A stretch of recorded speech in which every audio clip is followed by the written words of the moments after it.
Are you going to finally put them into your semi-tough or dome contender list? Sure, what the heck. I kind of left Indy Knoll out too, so I'll put them both in. Well, actually, Ames High does have a secret weapon, Harrison Barnes. Will he be catching a pass next year? We've got kind of an exclusive when we come back as you're watching the 2009 Iowa High School Football Preview Show right here on your MediaCom Connections channel. What's it like to have an athlete walking around the halls like Harrison Barnes and not to have him out on the football field? It's tough. We joked for for the first 3 years. I guess it's over now, you know, as far as it's. But for, you know, I kept saying your career won't be complete until you catch a touchdown pass. And he'd smile, and early on, his first couple of years, he'd say, you know what, I might do that. And then, you know, as his future is getting more, you know, clear, it's probably not going to happen. But I'm a big Harrison Barnes fan, and I think he's a fan of our football team. And it's great to have him walk in our halls, I tell you that. He's done a lot for our school, and it would have been nice to have him out, though. Okay, so the top basketball recruit in the country won't be playing high school football. We thought we had an exclusive, but we were set right in our ways. And Dave, he is a very talented basketball player, and I know that there's some talent over on the eastern side of the state. As we take a look at Bettendorf, they're one of the teams that are always contending for a championship. Well, and I don't see any reason why, you know, they had to change with Coach Scott, and I think that they had a little growing spirit period there, but growth spurt period. But you know, they're just a tremendous football program, and over there on that side of the state, they just shine. They just stand out. I mean, I wonder how we'd like to be. We're not as close over there, but you'd like to go to some of the practices and see the facilities and see how they go. So no doubt about it. They don't have a Harrison Barnes probably to get the football to this year, but who does? Sounds like Bettendorf's on the right track to make another run to the state championship. You know, Dave, I was just thinking a few moments ago, you mentioned Ottumwa as one of your dome busters.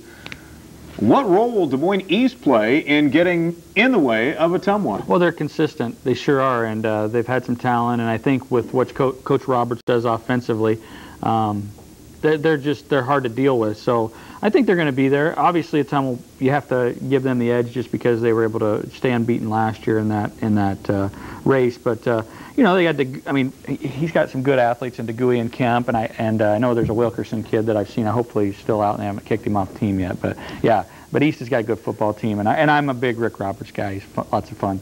It's the High School Football Preview Show here on your MediaCom Connections channel with Dave Bingham, BJ Shaban along with you as we take an in-depth look at Class 4A. And Dave, there's a couple of teams in West Des Moines that, well, they're loaded, and they're loaded again for this year. Dowling Catholic and also West Des Moines Valley. These two teams will meet up in week number 2. And yes, it will be our Connections Game of the Week coming up in the second week of the season. Looking forward to that contest out at Drake Stadium. What about Valley, reigning champions in the state, and also Dowling Catholic?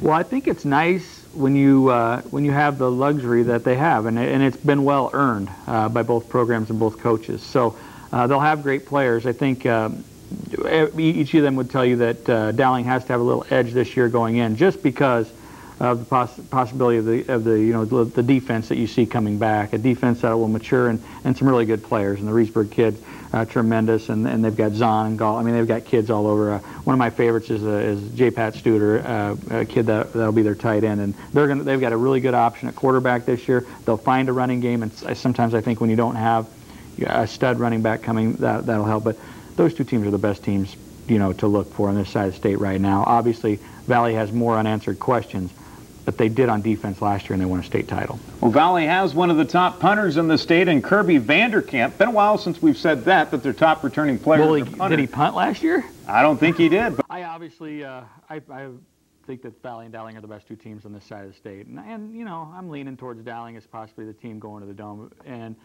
it's going to be fun though.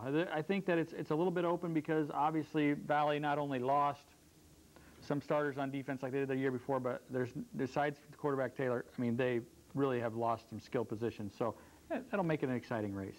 A lot of great teams and a lot of, well, great competitive games will be coming up this season. For Dave Bingham, BJ Shaban saying so long as you've been watching the High School Football Preview